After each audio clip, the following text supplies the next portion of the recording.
dahil pinagpaliban nga ng Sandigan Bayan ang pagbasa ng sakdal kay dating Senador Jingo Estrada, dating Department of Public Works and Highways Secretary Manuel Banoan para sa kasong graft. Kasunod po yan ang pagpayag ng anti-graft court sa hiling ng kampo ni Estrada na talakayin muna ang motion na humihiling sa Sandigan Bayan na ibasura ang mga kaso laban sa kanya. Meron din daw kondisyon si Banoan na hypertension. Iniurong na sa June 4 yung arraignment ng mga akusado. Hiniling naman ng kampo ni Estrada na dumalo siya sa mga pagdinig via teleconferencing. Uso ha? Oo.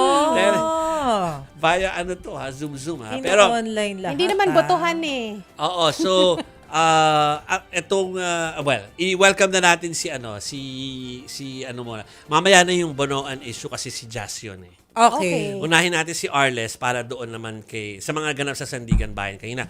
Arles, nandyan ka na ba? So Arles, yung dininig kanina, hindi ito para doon sa hindi para doon sa plunder, no. Ito ay para doon sa graft case muna. Magandang gabi, Jovi, Chiki at Mase. Tama kayo, no? Hindi pa ito yung arraignment para nga sa kasong plunder ni Estrada na hawak naman ng 5th Division ng Sandigan Bayan. Yung naganap na arraignment ngayon na ipinagpaliban ay iyon nga, no? Yung para sa graft kung saan nakapiyansa na si Estrada, no? At mga bago mag-1:30 ng hapon ay dumating nga ang senador dito sa Sandigan Bayan na nakaposas at suot-suot nga ang PJMP Persons Deprived of Liberty uniform, yung kulay dilaw, no? Siyempre, alulan siya ng coaster ng New Quezon City Jail, no? Mataas na seguridad dito, Jovi, Chiki at Mase, at hindi tayo nagkaroon ng panayam kay Estrada maging sa kanyang mga abogado, no? Pero naipagpaliban yung arraignment dahil nga sa mga nakabinbin pa nitong mga petisyon, kagaya na lamang, no, ng urgent motion, urgent omnibus motion na naglalaman nga, no, ng iba't ibang mga motion, kagaya na lamang ng motion to quash o yung pagnanais na basura ang kaso, at kabukod pa dyan ay yung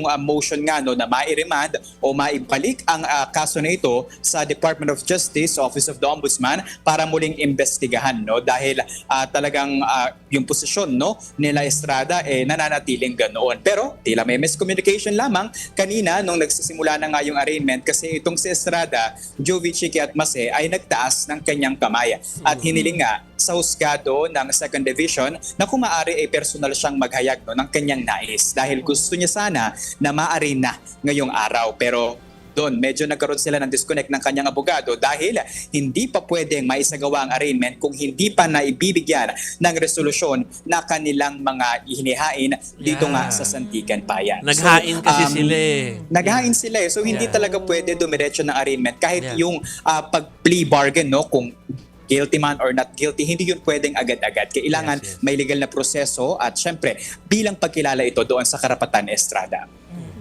Arles, mag-refresh muna tayo, no. Ilan nga ulit yung pending na cases ni Senator Jinggoy dyan sa Sandigan? Well, yung usapan pa lamang ng flood control projects ng ating pamahalaan, Mase, ay 3. 2 count ng graft at 1 count ng plunder. Yung isang graft, hawak ng 2nd Division ng Sandigan Bayan. Yung isa pang graft at kasama yung plunder, hawak naman ng 5th Division ng Sandigan Bayan. Pero itodo na natin, Mase, tila nga pati sa Senado muling pag-uusapan yung video conferencing dahil nais nga nila na magampanan pa rin ni Estrada yung kanyang mga tungkulin, yung caucus, yung committee hearings, maging yung sesyon ng Senado, no. Pero ay sa 2nd Division presiding judge na si Ekong tila magiging posible ito, no, dahil ginagawa na ito ng iba't ibang mga lokal na hukuman sa ating bansa at maging sa utos ng Supreme Court. Sorry, magiging posible.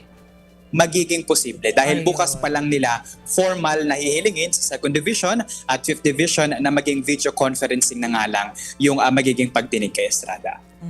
But that is just for discussion. No? Yes, Hindi just for voting. discussion. And sabi nilinaw naman, Mase, no, ng Sandigan Bayan na hindi sakop ng kanilang jurisdiction kung ano yung Senate rules na nag-e-exist patungkol dito sa video conferencing, di ba? Na hanggang ngayon nakabinbin pa rin sa Senado at malaking tanong pa din kung mababago nga ba ito o hindi. Pero sa mga precedents naman, no, kay Senator Leila de Lima halimbawa, talagang mano-mano yung pagbuo niya ng mga draft, yung pagsilip ng mga resolusyon. Aabangan natin kung magiging kapareha parehas din ba yung mangyayari kay Estrada. At Yeah. alam nyo, marami talaga yung nangyari, Jovi, Chiki at Mase. Hiniling din kasi ni Estrada na kumaari yung kampo niya, no? Na kumaari, wag na siyang pusasan daw sana at magsuot ng PDL uniform kapag pumapasok sa second division dahil anila nakapagpiyansa na si Estrada para sa bailable niyang kasong grab.